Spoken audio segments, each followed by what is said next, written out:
With a week's worth of Senior Bowl practice in the rearview mirror and the game just a few hours away, who helped themselves?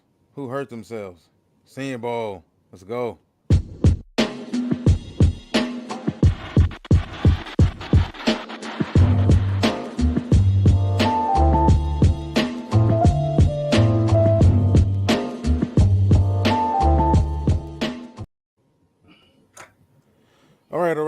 All right, man. It's early Saturday morning. This is brand new for us, but I like it. Feel a little good, man. I had me a nice cup of coffee this morning. Feeling all right. So what's going on? Yeah, man, I like it. Like you said, we as we flip the calendar to February, we get into the last game in NFL. Super Bowl obviously coming up. And all the bowl games is over. Now these young men are spreading their wings as young men. Walt, you know what I mean? As now everything they worked for and all the practices, all the experience, all the games, you know, being a senior, being an NFL prospect, all of this is coming to a head for these kids all at one time. You know what I'm saying? Well, they've been preparing themselves, since Pee Wee, to get to this point in their career. So yeah, man, I'm excited. This is our time of year because we not only do we see transformation of like the local kids, which I'm excited to see how they fare, coming up with this game and the combine and the measurements and stuff like that, and see how these kids gonna fall. Because we familiar with some of these guys. Well, all you familiar with all of them. So, but the local guys mostly, I've been intrigued to see, even the Big Ten. I consider I root for anybody from the Big Ten because it's it's family, so to speak. We playing up against these guys, from week to week, different weeks. So you kind of root for the guys that the media don't talk about. So that's why we here, early. We want to start this series, on Saturdays if we can. You know what I mean? To get our people, man, informed of these guys and these players, and it's just a good feeling to just be up, sun shining out a little bit today in my house. So I'm ready to talk some football, man. With these prospects. All right. So, all right, let's get back to it. So we pretty much saw a very underwhelming week of overall practice, I think, to say the least. Not too many standout position groups as a whole, as we've seen over the past couple years, actually 3 or 4 years as a whole. I think a lot of the prospects that we did want to see chose to go play in the Shrine Bowl. A lot of the big prospects who accepted the invite to Mobile did not play in the game, did the interviews though. And one position group that was very underwhelming, I think, was the quarterback position group. Uh, the one guy who's on the screen right now, Hendon Hooker, was a guy that you and I and a lot of people were really looking forward to seeing a few months ago prior to the injury. But he did not perform. He did take part in, I believe, in all the interview process. And outside of that, other than the kid from Fresno State, Hayner, Jake Mm-hmm. Hayner, the quarterback group was, like I said, as a whole, was very underwhelming. I was kind of disappointed because the lack of accuracy and the lack of talent, arm talent at the position group as a whole, it directly affected the wide receiver position. So the receivers kind of were very underwhelming as well. But let's talk about this guy on the screen right here, Hendon Hooker, Mm-hmm. senior from University of Tennessee. Believe prior to the injury, Hooker was on his way, trending on his way to be at least a late first round pick. Suffered the injury, been kind of an afterthought, I think, in the groups of NFL minds, but he's still there. Overall, as far as Hendon Hooker, what did you really want to see from him this week, and what do you think about him moving forward? Just the command, of the game. Obviously, this is a different animal. This game as a whole, as an entity, because it's not so much. I'm not going to say it's not real speed. The intensity might not be there. You know what I'm saying? And he played in the SEC where there's intensity every week. So that's the part that I do like about him because I think that, yeah, I think he's battle tested. He coming at 25 years old. You know what I mean? I think that he's mature to where he could, adapt to NFL life. But I do kind of want to see him perform a little bit. This kid got big hands. He got long stride. Seems like he's got a feel for when to run, when to put the ball down, when to kind of, uh, pick up and run, or kind of stay in the pocket, make it happen, kind of make some time for herself and the receiver to get open. Like you said, it's hard to gauge this game for him, I think, because like I said, it may not be the most intensified game. You know what I'm saying, Walt? I mean, all these guys are playing for the NFL livelihood, but I think that we kind of know from what we've seen from him. I think a big game. He had a big. He's played, against Bama. He's played against some good games, man. And I seen Hendon Hooker perform. And like I said, it's unfortunate that he's not being mentioned, and I think that's a mistake, man, because it's always some guys that obviously that jumps on the scene. But I think Hendon Hooker is absolutely on my radar. You know what I mean? Especially, we hear, talk about the Lions also too. And I think this is a guy, along with this Malik Cunningham kid that I really like. Those are guys, the second tier group of quarterbacks that you don't have to get them in the first round. You know what I'm saying? Maybe I want to see Malik Cunningham too. I mean, we didn't put him on our list, but it's sort of like these two guys against each other. Like, who's going to be the next guy after the obvious choices at the top? But I like what I see from Hendon Hooker. The highlight reel is really good. Obviously everybody highlight reels is good, but um, I think it's something there with him. I really do. Now, if you was to ask me where, man, where I could project to him, I could see him. Because remember, we see it every year, Walt. When the quarterbacks start to go, teams maybe overdraft a guy. You know what I mean? And let's just say when the main guys is going, Will Levis, Bryce Young, C.J. Stroud. Who's going to be the next guy? And he could be maybe third round. You know what I'm saying? Maybe late second. You know what I mean? I think that this game, the combine, pro day, huge for Hendon Hooker, man. I think that right now he's got some scouts that's kind of skeptical, analysts that's skeptical right now, and I think that he can turn this thing into something positive. What if he go out there and be the MVP? I mean, where would you put him, Walt? I mean, let's just say he goes out and has a good game, clearly dominates the game, from a quarterback standpoint. I mean, where would you put this kid? Is he the fourth, fifth, Well, I sixth mean, he quarterback can't. in this draft? Well, I mean, I think you forgot he can't play anyway because he's still going through the injury. So Oh, okay, yeah, okay, yeah, I yeah, didn't know. he's Yeah. not. Yeah, he's not playing at all today. He can only go through the interview process. But I think it's been unfortunate considering his road to where he got to. He started at Virginia Tech, struggled at Virginia Tech for a few reasons. Can't say it was just strictly on him. I think the talent level around him at Virginia Tech it wasn't up to par, and it really hasn't been up to par for a very long time there, as far as high end, high level talent. So he transferred to Tennessee. I think it was a perfect storm for him in Tennessee because I think he was always a solid quarterback. But once they put him in Tennessee with Cedric Tillman and Jalen Hyatt, two guys we both expect to be highly selected in April at the receiver position, everything just worked. You had Darnell Wright, another guy at tackle, who's probably going to be a first or second round pick. So there was a lot of good things going in the right direction, I think, for Tennessee this season. Then he suffered the injury because he played big in big games as well.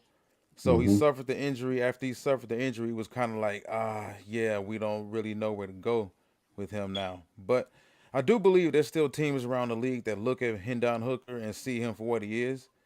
He's a Mm-hmm. solid. I mean, you look at the frame, he's about 6'2", 6'3", 214 to 220. I expect him to be bigger by the time he does come into the league.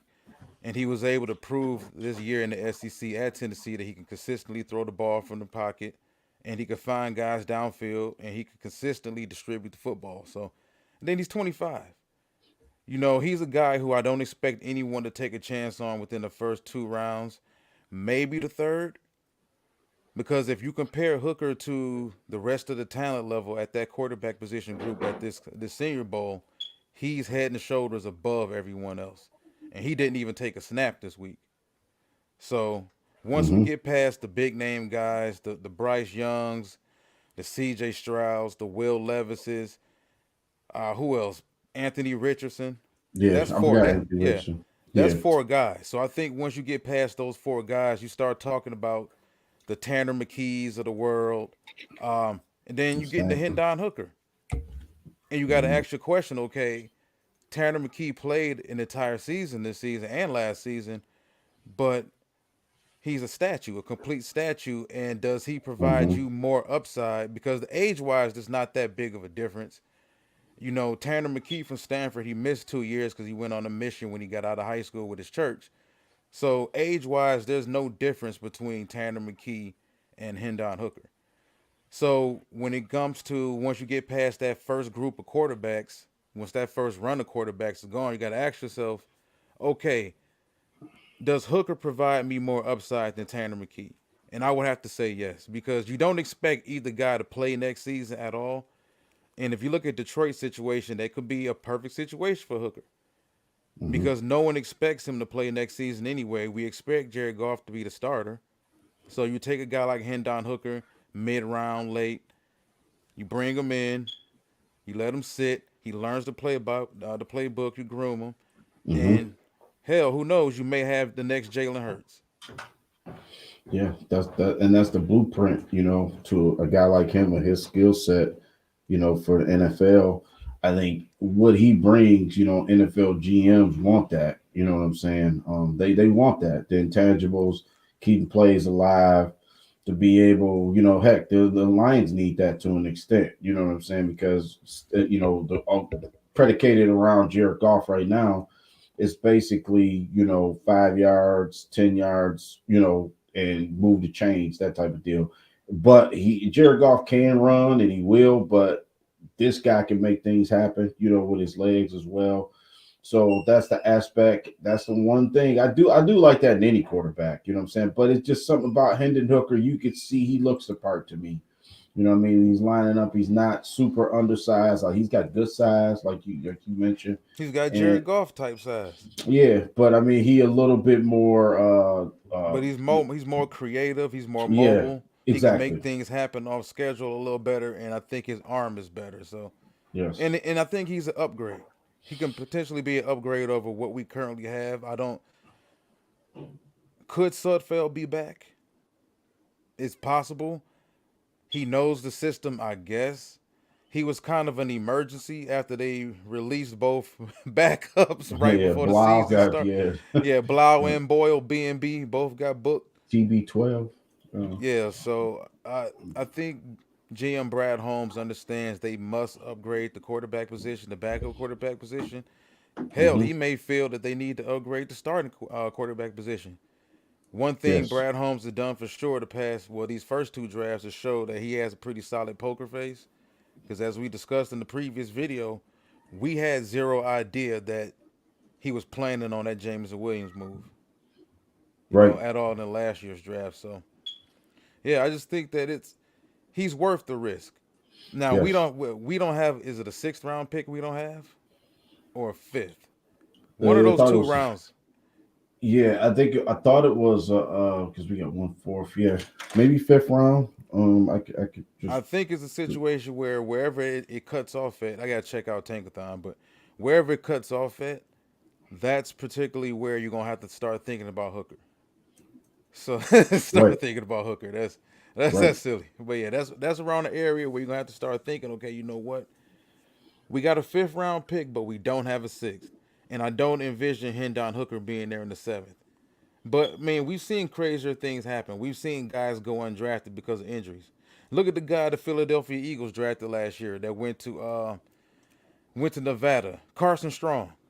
Carson Hmm. Strong was rated going into last season as a top what two was a probably a day 2 pick. Some people Hmm. had Carson Strong as a 1st round pick. Most people had him at least as a day 2 pick. By the I time it was did. all yeah, by the time it was all said and done, Carson Strong went undrafted. Hmm.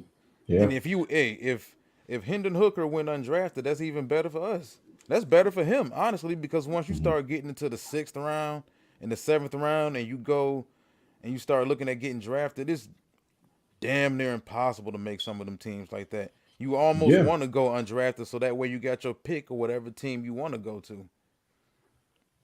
So Yeah. Exactly, because you could find yourself, like you said, in a situation where Hendon Hooker just, well, I don't want to say it like disrespectful, he falls in your lap, that type of thing. You might not even have to plan for it. You know what I'm saying? right, I do believe, I believe in my heart that Lions going to draft a quarterback in this draft. I do. So I don't think it may not be, maybe when you get to fifth or sixth round, like you said, maybe the Lions get back in that. Let's just say we don't have a six-round pick. I don't have the picks in front of me.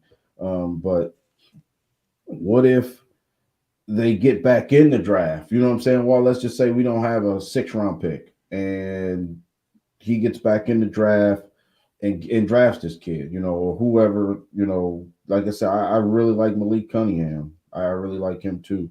You're looking at the picture right now. Yeah, the Lions have, well, we don't have a fourth round pick this draft.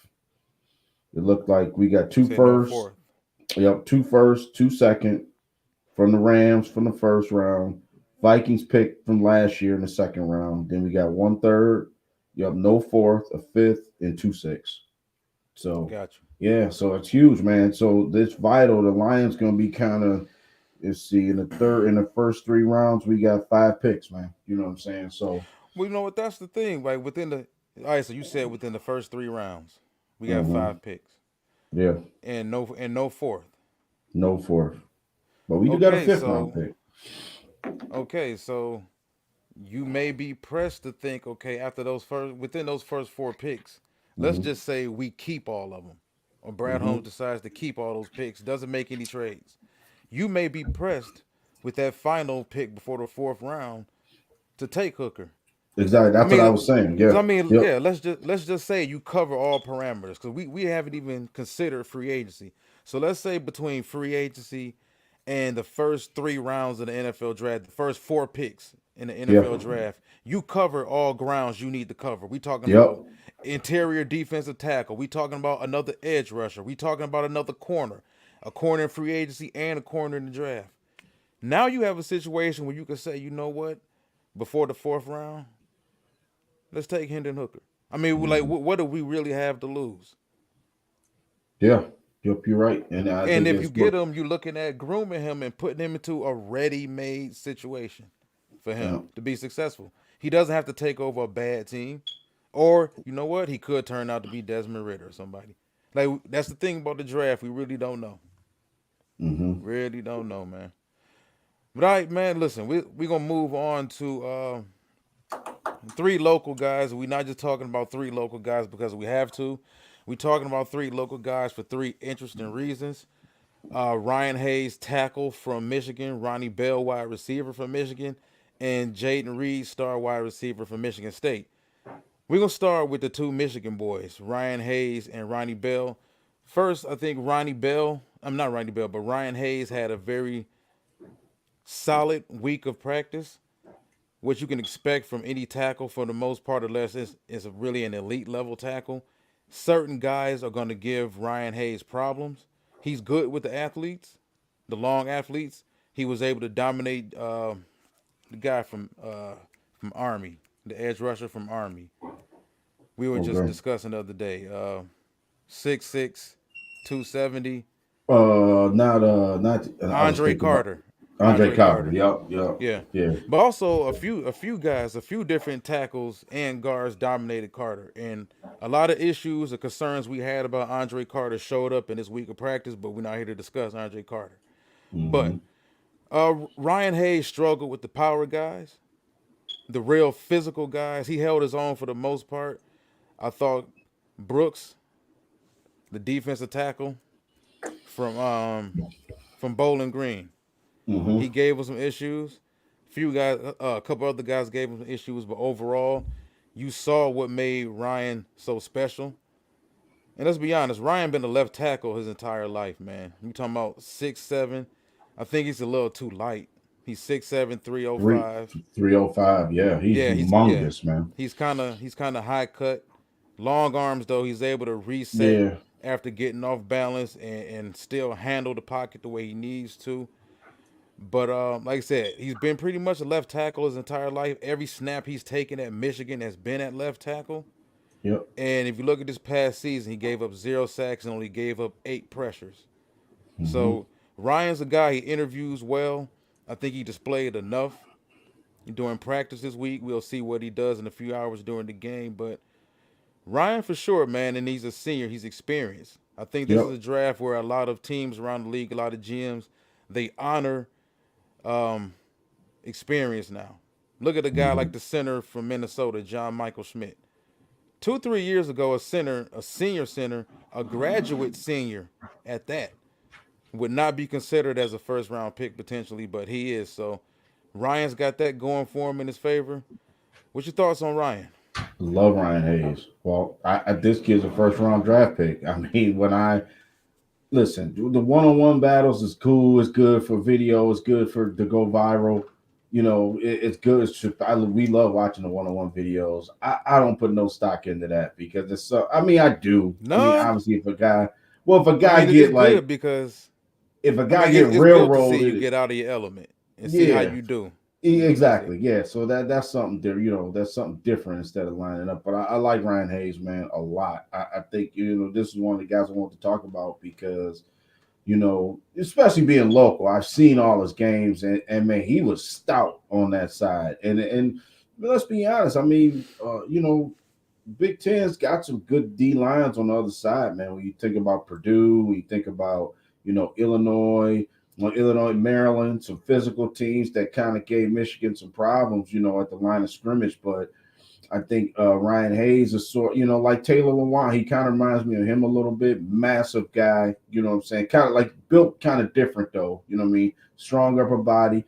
He's got some things he's gonna work on, but if you telling me a late first round team like Cincinnati, that needs help on Good offensive point. line, I mean they are jumping to get this kid. You know what I'm saying? Whoever gets Ryan Hayes, they're gonna have a good football player. Walt, that's what I believe because he's got the measurables, man. He is the prototypical offensive lineman, like you said, that can handle athletic guy. And we see every year, again, the offensive linemen get bigger, stronger, faster, more athletic, more moves. And then each NFL team, I think, if you look at every NFL team, you could say every team in the league needs to draft for offensive linemen because at some point it may be some injuries, it may be scheme change, coaching change, or something like that. Everybody's different. Everybody's in a different situation, but I like Ryan Hayes a lot. You know what I mean? The Yeah. measurables off the charts, and then his tape is pretty impressive in my opinion. Yeah, I agree 100%. You need to at least draft a tackle.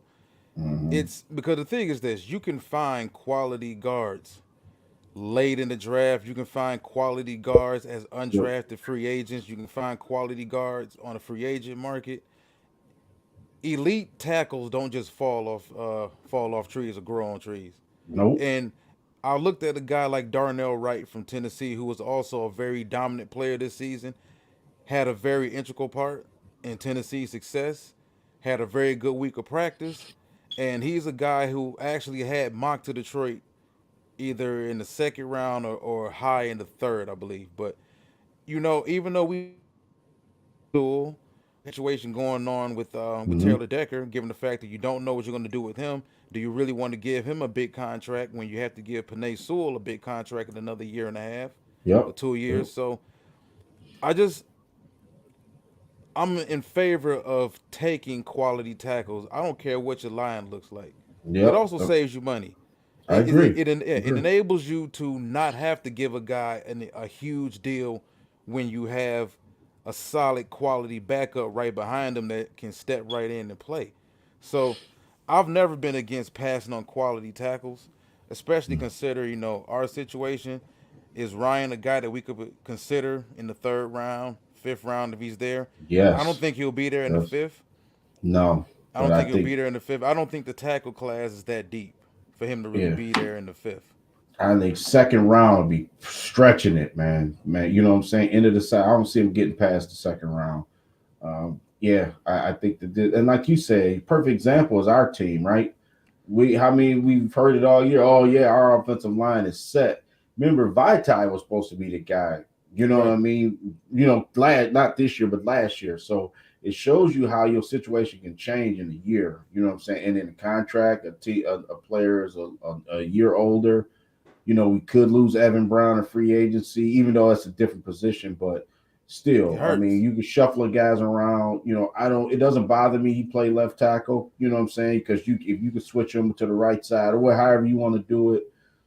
I absolutely like Ryan Hayes. And it wouldn't, if we get what we want with the first two picks, and then, we come back in that, like you said, second round maybe, or the second, maybe third round if we could get lucky.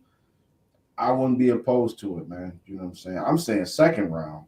If we get who we want with the first couple Yeah, I picks, mean, then if you feel he's that, if you feel even outside of Ryan, if you feel mhm. like there's a Yep, tackle that falls on the board that's exactly. really that elite, I'll take him.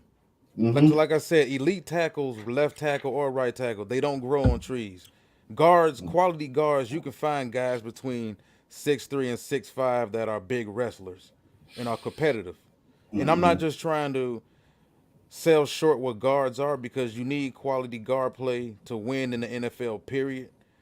But you can find those guys are more interchangeable. Guys who in college played center, who also played guard for a solid 300 snaps, maybe a year prior to that. Hmm. Quality tackles do not grow on trees, and when you run across them, you need to keep. But let's keep it moving. Ronnie Bell, Yep. I wide like Ronnie receiver from Bell. Michigan. I know we Like will. Ronnie. You and me both know we know Hmm. Ronnie Bell pretty well as far as being Michigan fans here. Um, I'm gonna start first. I'm not as high on Ronnie as you are. I don't think I've ever been. I think Ronnie Bell's a quality. He's a Hmm. quality college wide receiver. I think he was trending up prior to the injury he suffered last season, early in the season, and missed majority of last season. He bounced back this season, was pretty decent. Didn't have the consistent quarterback play. I think if as my dog upstairs barking, I think if McNamara would have remained a quarterback for the season, he probably would have had better numbers. JJ was better for big play wise for the team, but I really believe if McNamara remained the quarterback, his numbers would have been better. But when I look at Ronnie, I don't see any elite traits. He's kind of undersized. The hands are okay. His top end speed isn't all that great. His short area quickness. He kind of lacks all the things that the other guy from Lansing we're gonna mention, Jaden Reed, kind of has in a Yep. minute. So what do you think about Ronnie Bell? Yep. Just what you said. I was going to lead with that. I don't think he's better than Jaden Reed, but I do like Ronnie Bell. The size kind of got me. I thought he's a little bit taller than 6 feet. I'm doing just. I know he's not that big of a guy. I thought Jaden Reed was a little bit bigger too. I mean, maybe they'll measure up different in the combine, but as far as his play on the field, he had 600, almost 700 yards, receiving 4 or 5 touchdowns. Michigan, when you think about Michigan, right now you don't think about receivers, man. You know what I'm saying? If you know what I'm saying, if you had to go down the line and say who was the top receivers in the country or anything, or even in the Big Ten, Michigan receivers don't get the love because we don't have a quarterback play. You know what I mean? From the past 10, 15 years. You know what I'm saying? Ronnie Bell's a guy that I can picture him in the NFL not being, sort of like an Amon-Ra St. Brown type. He's not Amon-Ra St. Brown, but he can be. You know what I mean? I think you can turn him into that. We know he ain't a number one receiver or anything like that, but to add on to an already seasoned receiving core, sort of like with Sky Moore went to Kansas City this year. You know what I mean? I'm just picking a couple situations, or like let's just say if he went to Miami, played with Tyreek Hill and Jalen Waddle. You know what I mean? Jalen Waddle. So you can find a spot for him, on your offense. He could be a weapon. I want to see him run. I want to know how fast he is, for real, when he get down to it. But I think hurting him at Michigan, you had JJ at quarterback. It was his first season, full season at quarterback for Michigan. So maybe the chemistry wasn't there. And then he impressed me how he came back too. You know what I mean? Because you remember he had the injury year before and he kind of fought through it and came back. You know what I mean? So that says a lot about, the kid's determined to get on the field. So he'll work hard. You know what I mean? So to improve his craft. I like Ronnie Bell. Draft wise, obviously he could go undrafted, that type of thing. You know what I mean? Fifth round or later, that type of thing. Which ain't nothing, there's nothing to be ashamed about. But I think he will get drafted. I mean, he will be on a roster, put it that way, come the fall. But like I said, he does have some things to work on. I don't know how strong he is. You know what I'm saying? Well, I don't know how much of a blocker off the edge. He could really, help. But I think he'll help somebody's passing game.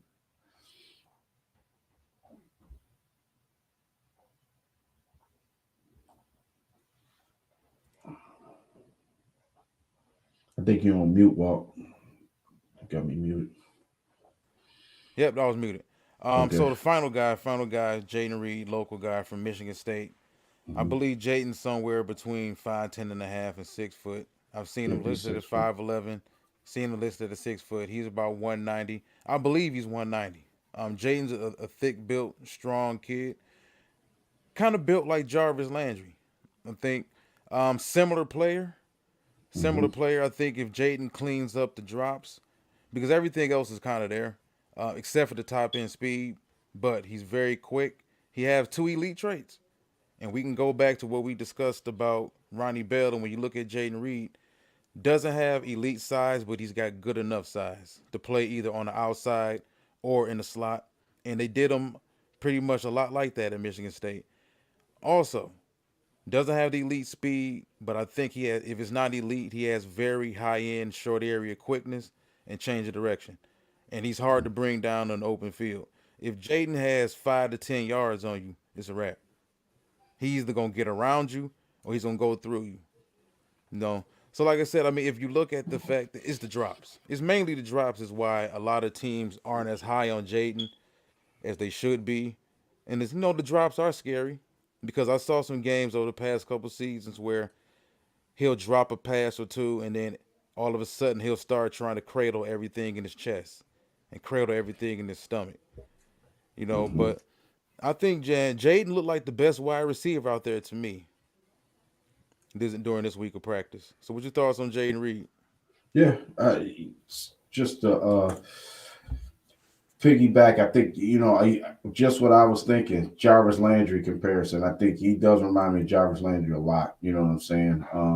So that tells me right there he's got a spot. You know what I'm saying? I think all these guys, have a spot in the league. That's how I feel about it. You know what I'm saying? I'm proud to see all these guys in this position that they're in. But yeah, I mean, Jaden Reed has a little bit more to his game, I think, a little bit more refined than Ronnie Bell, in my opinion. And I think playing with the quarterback he's playing with is paramount, Walt, because a lot of these guys are good. Like some of these receivers, I think they get hurt by the quarterback they playing with. You know what I'm saying? I mean, sometimes it maybe not that you're putting it all on the quarterback, but maybe this guy he looked like a good route runner. You know what I'm saying? Look, even this game, it's practice, but you can see he gets open, gets a step on the guy that he's going against. I, I like this kid. I think Jaden, he's got to work on some things. I don't think he's a real crisp route runner. I mean, it's almost like if the ball's got to be right there. You know what I'm saying? For him to catch. I mean, I hate to say it like that, but like you said, the drops were kind of problematic a little bit. The games that I seen, he did drop a couple, crucial plays. But like I said, he can clean that up. You know what I mean? That could be cleaned up. It is a spot for him, just like Ronnie Bell, man. I like that he does. it just seemed like the point of attack. He's ready. He's ready for it. You know what I'm saying? He's ready to catch whatever, run the route. You can see when he's there, but the ball has to be there. You know what I mean? So what I'm getting at is like going over the middle or catching the ball, putting a hand up, stuff like that. Maybe that kind of stuff. Just go out there and play, man. You know what I mean? And go out there and do what you do and know how to do, and you'll be fine. That type of thing. Maybe you might be overthinking too much or something like that. But yeah, just what you said about the drops could be a situation where he might not go as high as he probably would, But I think he may be a kid that maybe get drafted over Ronnie Bell, in my opinion. Yeah.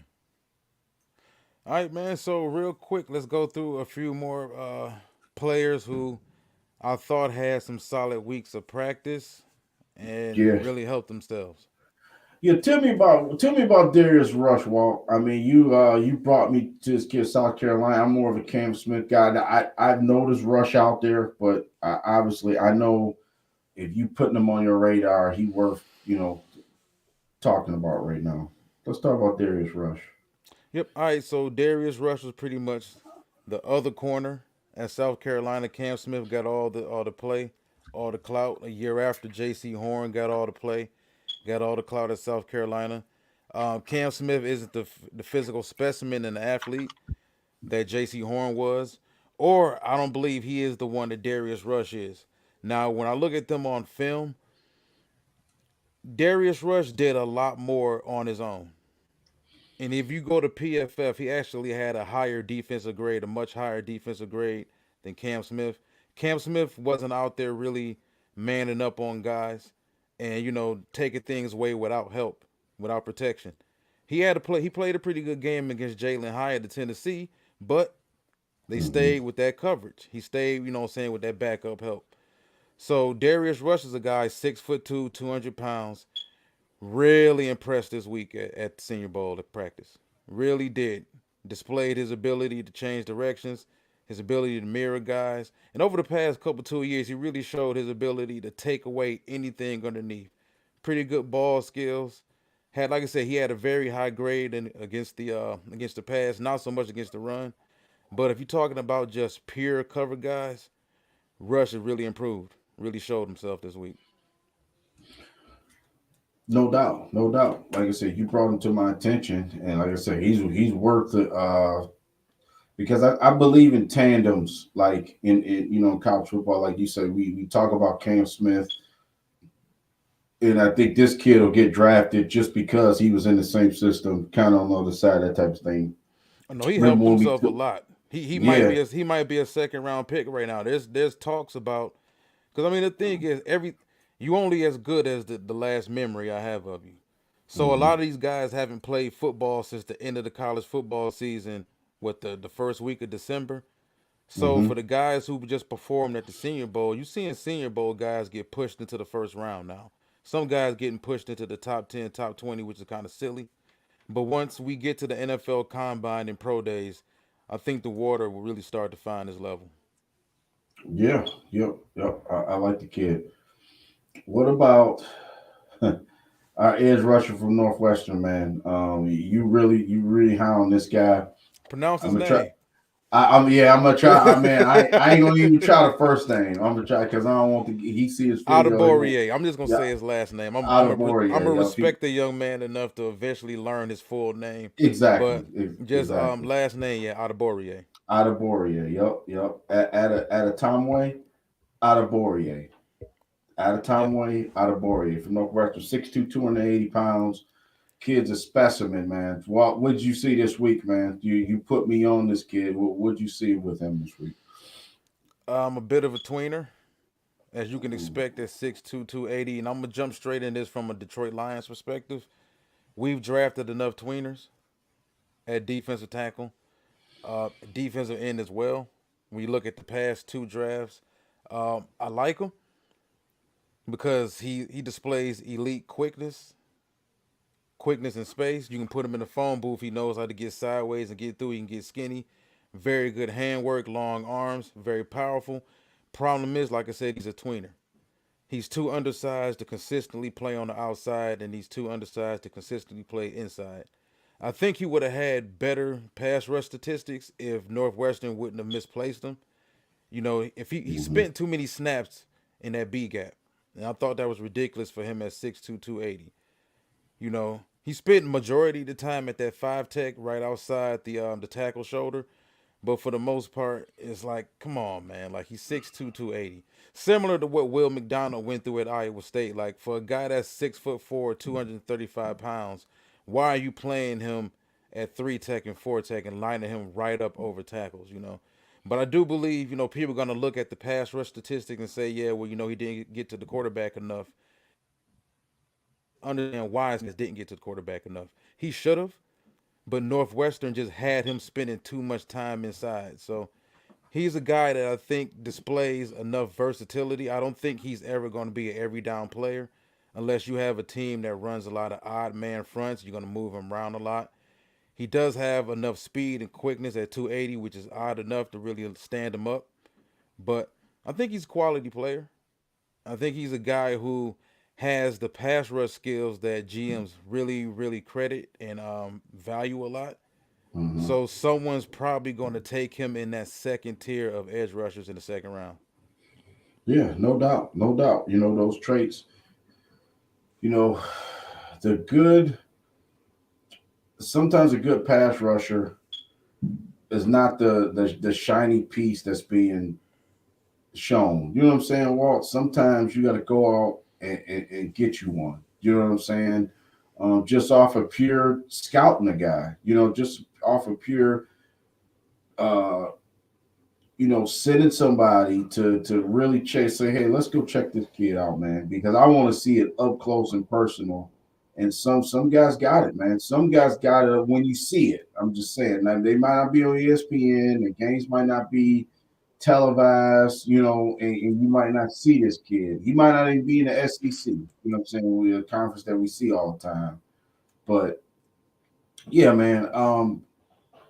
I trust your judgment on this kid. Like I said, I will. I'm really gonna watch the game today. We got about 2 hours to the game start, and I'm gonna pay attention. I mean, this kid is worth. Let's just say he could help himself. You said second round. I think that could be a fair assessment. If he has a big game. I'm disappointed. I thought Hendon Hooker was actually.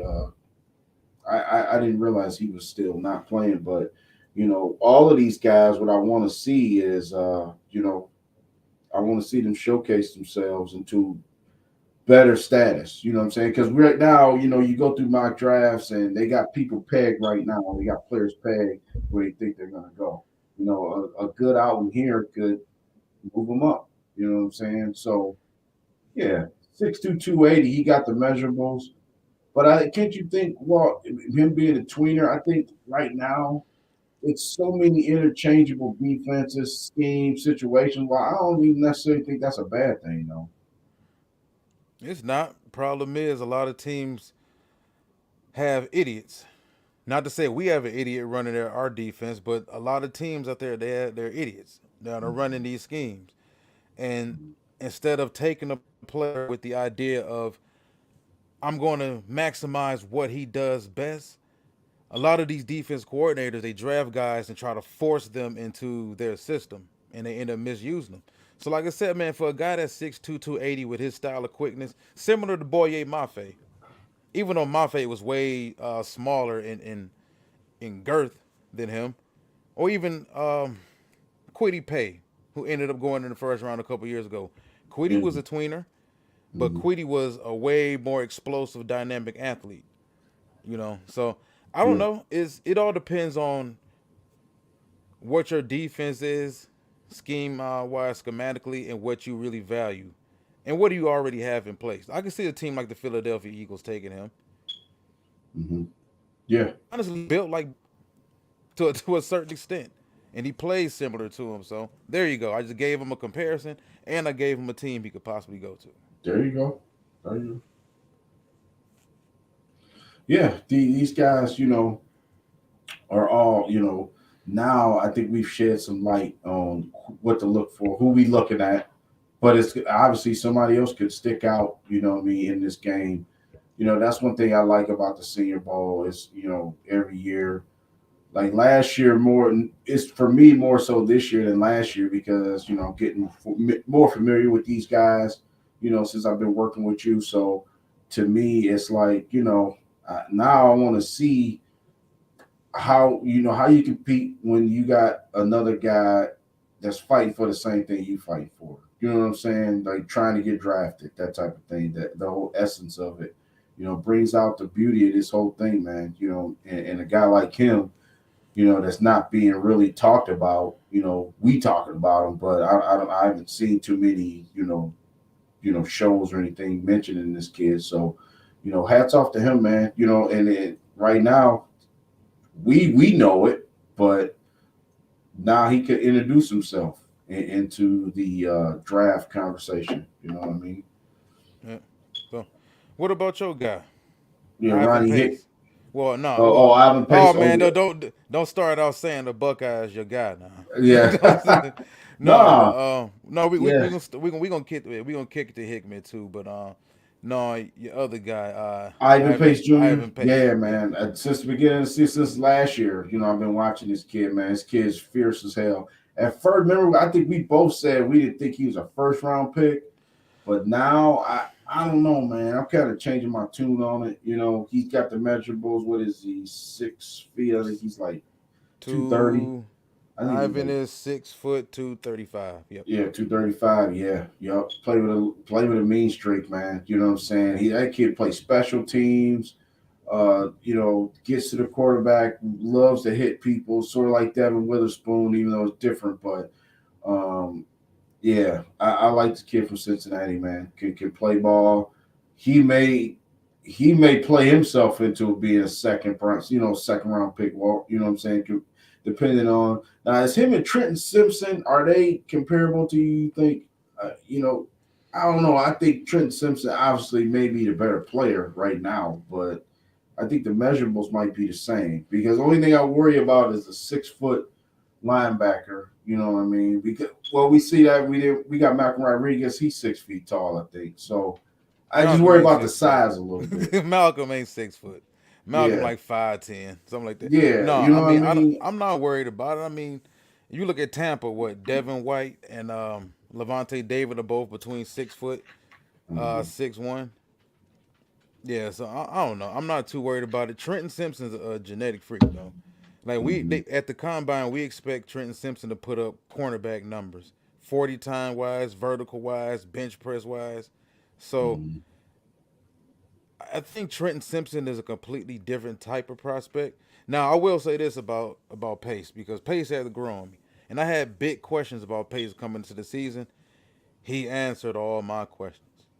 Like Look at I'm gonna say he did this year he did. That's what I'm because saying, Walt. yeah, considering the fact that at 6 foot 235 pounds, and Cincinnati did a damn good job of showcasing him Yep, they in sure a did. position to make sure he got drafted because these college head coaches they know exactly what type of questions that their senior prospects come into their senior year. And Harbaugh does a really good job of that too. So you know what? They knew the questions on Pace was, yeah, you know what? He came for playing safety. He's kind of light in the pockets. He can't really play in the box consistently. You'll never be able to play him in the box consistently. He took 897 snaps this season. 847 of them came in the box. That alone for him being 235 was impressive. And he had what I think 47 snaps that they lined him up on the defensive line. Like that dude is physical. Yeah, yeah. He a freak He's a too. short tackler and he's a hitter and Oh man, he's that somebody I would want in my defense, man. Certainly. yes, Like I'm not yep. sure Pace will be there by the time we pick in the second round. I see Tampa because Tampa could lose Devin White eventually. I think they're gonna pay him though. But I think Tampa loses Levante David now because they gave Levante what an extension after the Super Bowl, I believe. Mm-hmm. So they're not giving Levante David another one. I can see Tampa potentially taking a guy like him, but Mm-hmm. man, he's a tone setter.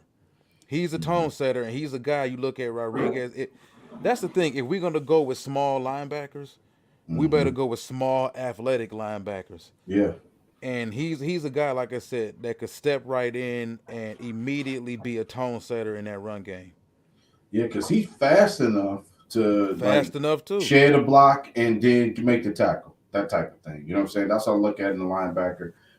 He didn't get caught too many times, man. Like stuck and then out of the play. It's almost like, dude, he sometimes got off a block and made a set, got in the backfield, that type of thing. Tackled the running back for a loss, or what I mean. I don't have his stats in front of me, but I'm yeah, working on it. I'm gonna I'm keep my eye working on this on it. kid. I really like Ivan Pace Jr., man, moving forward. I think that he's really gonna put himself right there, in second round territory, that type of thing. So really like him. All right, let me see. Let me bring these stats up real quick. What did Ivan do in 2022? All right, in 2022, Ivan had 450 run defense snaps. He also had 267 snaps in coverage. He accumulated 92 tackles, 34 assisted tackles. He also had 19 missed tackles. The thing is this: when it comes to those 19 missed tackles, he played in space a lot, Hmm. and he was pretty much their best defensive player this season. So he was a guy that was in coverage a lot too. Like I said, 267 snaps in coverage. So I'm not really tripping on the 19 missed tackles as much as a lot of other people are. But like I said, 847 snaps in the box, man. How many tackles for loss do it say? He had doesn't say. I can't bring them up right No here. tackles for loss. Okay.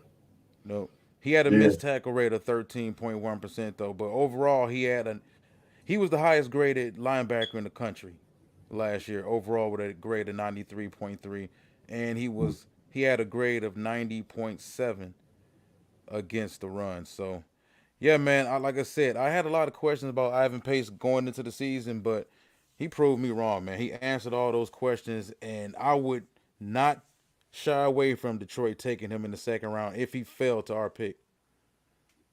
For sure, for sure. I'm trying to see because the tackles for loss stood out to me like crazy. Remember, he transferred too from Miami of Ohio. Forgot about that. He did play Yeah, in the MAC, and then he transferred. Let's see, tackles for loss, sacks. Yeah, he had 9 sacks. This can't be right. I mean, it says 20 tackles for loss. I don't think that's right. That can't be right. no, I'm pretty sure it's right. Did you go to college? Man, Where did you go? College football reference? no, yeah, college football reference. Yeah, I'm looking at it right now. It's Yep, right. he had uh, 13 games. Yeah, 81 assisted, 136 tackles total, 9 sacks, 20 tackles for loss. Man, that's eye popping. That can't be right. To 20, I never heard of that before. But anyway, the kid can play. You know what I'm saying? I mean, this kid can play. I'm excited to see because this is kind of since you've been putting me on to this scout, scout this guy, scout. I mean, this guy since last year, well, has delivered in my book. You know what I'm saying? So I'm really excited to see how he plays today and then how he ends up and where he goes. You know what I mean? It's just one guy I've hitched my eyes to watch him, grow and become an NFL player. Definitely, definitely. Like I said, I would have zero issue with Brad Holmes pulling the trigger on him in the second round. I'm pretty sure Brad Holmes knows about him.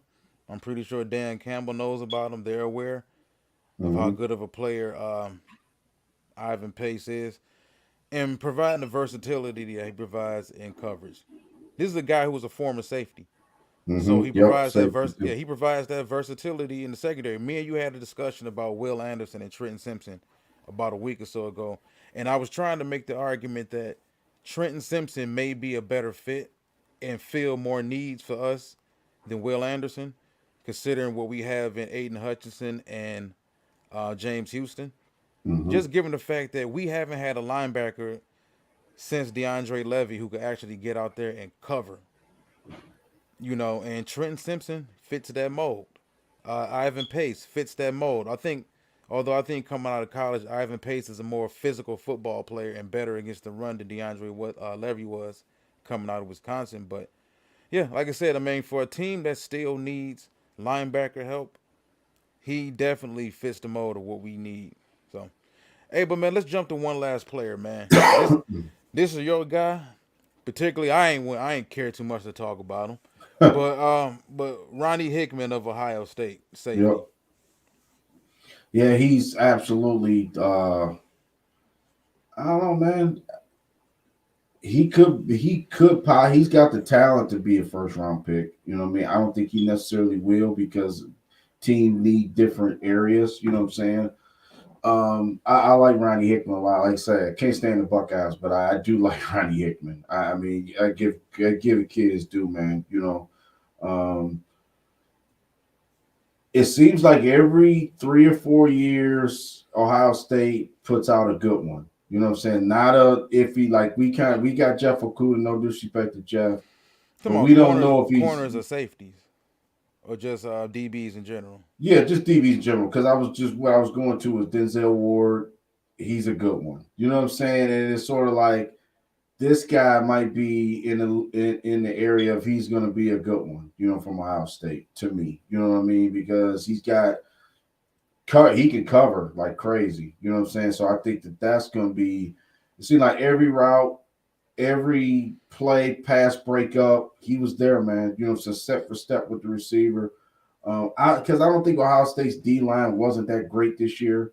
So I even put more stock in how good he is, because I think that back end had to really cover a little bit longer because they didn't really apply pressure to the quarterback. I think that was one of the reasons why Michigan beat them this year too, because they didn't really seem like was something just wasn't right with Ohio State defensively to me, and I think Ronnie Hickman stood out though. You know what I mean? Because his measurables is there.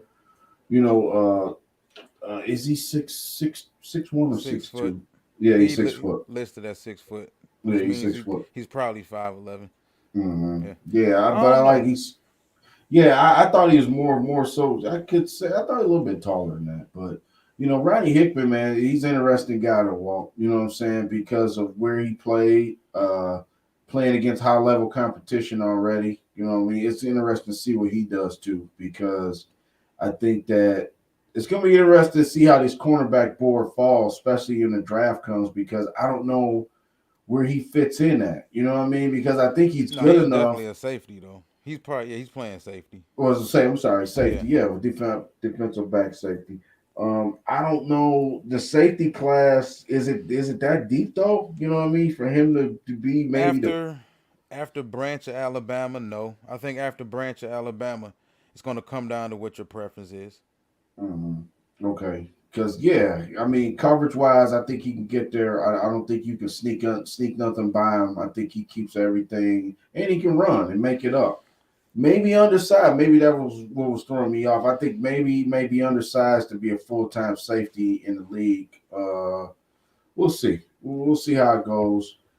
The last Lions safety that was kind of small was Glover Quinn, but Glover Quinn was pretty good. So sometimes you really can't judge it on that too. Yeah. I mean 6'1", 205. I'm cool with that. He's the prototype of what the safeties are nowadays. I think those 6'3", 6'4" Cam Chancellor shaped safeties, built safeties are kind of going out the league unless you're a physical specimen. Derwin James is a big safety, but Derwin Mm-hmm. James is also an elite athlete. But Hickman, man, and I'm gonna say this: I think Hickman's probably the best Ohio State safety to come out in a while. And we've been giving Ohio State DBs a lot of credit, man. But aside from Denzel Ward, man, who was the last stud? Let's be honest. Like Sean Wade turned out to be a stud. I mean, turned out to be a dud, and he was a Mm-hmm. guy going into that COVID draft who was projected to be a top 10 pick. And Sean Wade ended up not getting drafted, or got drafted like in the 6th round, I think, by the Baltimore Ravens. Mm-hmm. So I don't know him. The other dude that transferred, what's his name? Seven Banks. Seven Mm-hmm. Banks was another dude who had some hype. He ended up transferring out. Ashton Yabuti. Who Mm-hmm. else? Like a lot of those guys haven't really panned out lately. Mm-hmm. Hooker. Yeah, Um, Malik um, Hooker. Malik Hooker was another guy that was kind of overhyped. But he's Got still in the over. league, though, I think, right? Yeah, he with Yeah, he on his last. I think he's Colts. gonna be gone from Dallas. Yeah, he's Dallas. with Dallas. Okay. Yeah, that's Yeah, right. so Colts drafted him, I think. I don't know, man. Like them dudes been getting a lot of experience covering them wide receivers at Ohio State, but they haven't churned out too many big name talented DBs lately, but I do like Hickman. I think Hickman's the best out of what they've been giving out the past few years. They used him in the box a lot this season. I don't Mhm. think he's necessarily a box safety, but that's what Ohio State asked him to do. I think he's better in coverage than what he was able to showcase at Ohio State this season. And as you said, he does have the measurables. He's testing out pretty well, I think, this week. Well, he did test out pretty well this week during the Senior Bowl practices and everything, interviewed well. And he really impressed the scouts this week. So Hickman is a guy that I think in a safety class that's as skinny as it is, because outside of Branch of Alabama, you don't know who's going next. Jordan Battle, his teammate at Alabama, began this season, went into the season as a top 10 pick, projected top 10 pick, and now Battle's a guy who's battling, no pun intended, to even be maybe a day 2 pick or even day 3 pick.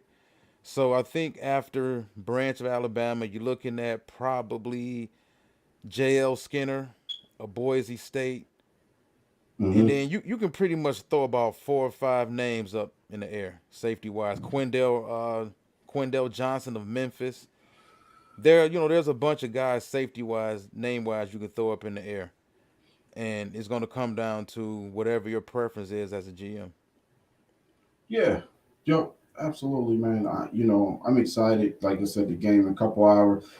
I'm telling you what, these last 2 years, I've never watched the game more closely than I probably watch the last couple. I was going to say the Senior Bowls. You know what I'm saying? It was never. Now it's a showcase to me because I look at these guys different, and I look at the traits, and then I see what I do like, what they got to work on.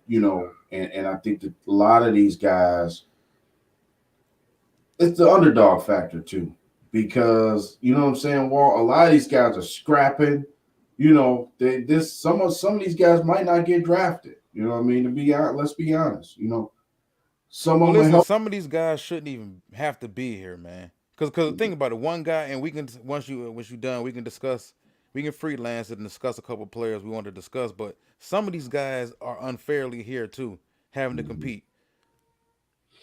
Yeah, yeah, because God, this almost like the Pro Bowl. God forbid if somebody get hurt in this game. You know what I'm saying? It just ruin everything, but for themselves and for their family. So yeah, I mean that's all I really wanted to say because I just think the underdog factor for guys that's not being talked about. You know what I mean? That's not an obvious pick in the first round. We know all the big names. We know the guys. From the Miles Murphy to Jalen Carter to all the Joey Porters to all the top players. So it's good to see these guys still use. They still got one game left to impress. And make them put their stamp on this draft coming up. One second, I'm trying to find something. Well, either way, I'm gonna still discuss this young man. But all right, so you and I both have been at an agreement for the past year and a half, 2 years, that we need to upgrade the interior on this defensive line. So I'm gonna bring up a guy who, former 5-star recruit coming out of high school, didn't particularly hit the ground with his feet running when he got to South Carolina. Kind of struggled early, but has really turned it on the past couple seasons, and that's Zach Pickens, defensive tackle of South Carolina, guy who's about 6'4", 6'5", 300, strong as hell. Now, Hmm. is he going to consistently collapse the pocket? No, he won't. But he's strong enough to hold his ground at the point of attack, two gap, and free things up for those linebackers. Very strong player, very strong, very powerful, and more than anything else, we need somebody big in the middle of that defensive line that can really hold their gaps. He's a Hmm. guy that I really want Lions fans to keep an eye on, keep an ear on throughout the draft process, and especially today. Yeah, for sure. And I'm kind of disappointed. You dropped the bomb on him with Hendon Hooker. What about for me is Malik Cunningham. Malik Cunningham, is he playing in this game? I know he's on the Uh, roster. yes, he is. Malik had an interesting day. He was, of course, as expected, he was able to display his athleticism on the field in the pocket, but Malik still has a long way to go as a passer. I like Hooker better. You know what I'm saying? I like Hooker better Definitely. prospect in my book. But I just it's always the thought of Lions having a agile, athletic quarterback, not so much a Lamar Jackson type, if you want to say, like a Jalen Hurts, you know what I'm saying? Just somebody who can scramble, keep plays alive. I'm intrigued by that whole dynamic, something we've never seen here in Detroit. You know what I mean? A quarterback that can actually, get scramble, get out of the pocket. Yes, we got Jared Goff. There's no slight against him, but like I said, you still always have to groom somebody, and I think that's just might be the perfect scenario for Anthony Richardson, for Hendon Hooker, whoever the case may be, to come here to Detroit and the Lions draft them. You don't have to go out there, you know what I'm saying, next season and perform at a high level. It's all perfect situation for Jared Goff. You know what I mean? To continue build on what they did last year and have a guy waiting in the wings. You know what I mean? Look at Green Bay. I don't think Jordan Love is that good at all to me. You know what I'm saying? But they kind of did it right. But I think they might have picked the wrong guy, that type of thing. But you got to have a guy that's waiting in the wings, man. You know what I'm saying? And Well, I when mean, you're the Lions, yeah. you know what I'm saying? Like Malik Willis. Like Malik Willis, I think that was a good spot for him. Remember, I was a Malik Willis guy last year. I wanted him and I wanted the Lions to get him. And Tennessee kind of did what I kind of thought the Lions should do with their next quarterback. And we seen he got a long way to go. But the thing about him is get him in your system. You know what I mean? Because I think next year Malik Willis is going to be a lot better. I think. You know what I mean? Just by if he's asked to come in an emergency situation, if Tannehill gets hurt, then it's not he's not going to throw for 59 yards in the game. Maybe he'll have a more grasp on the offense. And I think the Lions need to start in that mold, like you said, not a David Blau, not a Sudfeld, even though they drafted Blau, but Not a stiff. not now you're right. You get somebody in there who can play. You know what I'm saying? Or if he's raw as hell, I get it. You don't want to waste a draft pick, but who cares? Red shirt him for 2 years, man, and get the guy in your system. I think this year the Lions have to see about that. You know what I mean? They can't keep kicking the can down the road. I'm not saying get a Bryce Young or anything like that. One of these, because he's not gonna be available. But get one of these other kids, Unless man. you trade up. Unless you trade up to do it, which is still a possibility. You know what I mean? But man, it's just so many questions. It starts today. You know what I mean? Well, it was a Shrine game, but I think the Senior Bowl was always the official gateway to the draft process to me. You know what I'm saying? The last couple of years, so I just want to see how. And the Lions coaching staff was there last year, so we kind of, you know, got into it last year with this game too because our coaching staff was there. But like I said, now it's just some prospects that you want to keep your eye on in this game, man. For me, it's the quarterback. For me, the elite linebacker play, cornerback. Those are the three, and D tackle. You know what I mean? Those are the four areas. If I had to rate them, I would say cornerback or secondary help, or defensive back help. I'll say it like that. Number one, linebacker. Number two, uh, then you go D line, and then quarterback, in my opinion. And I'm still not going to shy away from running back. Well, that's for another show, but just because I just hope Lion fans, just because we had a good season, everybody feeling good, don't mean we don't need major upgrades at some positions. That's all. You know what I'm saying? We got to still build this team and get some more depth. I think in every level of your team. If one guy goes down, you got another guy that you can plug in there and not miss a beat. And I think that's the key. And then, like you said, cheap too. Rookie contracts. You know what I mean? It's that cheap too. Yeah, no rookie because you're in a Nah, situation I get where you. Yeah. you know what I'm saying. Now look, Walt, we was cheap the last 2 years, right? So now We it seems need like we kind of need to be cheap this year. We frankly want to be honest because that free agent list ain't looking too hot. yeah, I We might need to agree. be cheap until 2024. Yeah, if you're not getting Deron Payne, or we don't have to go through that yet. But I agree. I just keep your money, man. Don't just throw it out there on somebody. Get you a young player and fill some spots that way. You know what I mean? So yeah, I'm interested. I'm interested to see what's going to happen with this today, and I think that the players that we mentioned, and there's some more out there that they're gonna be. It's worth the watch. You know what I'm saying? People say, "Ah, Senior Bowl, yeah, nah, I don't watch that," but yeah, it's relevant. You know, if you want to keep your tags on these guys, I think it starts today. You know. Definitely, definitely. Well, that's it for this video. We will be back Monday to break down this weekend Senior Bowl. Till then, have a happy Senior Bowl.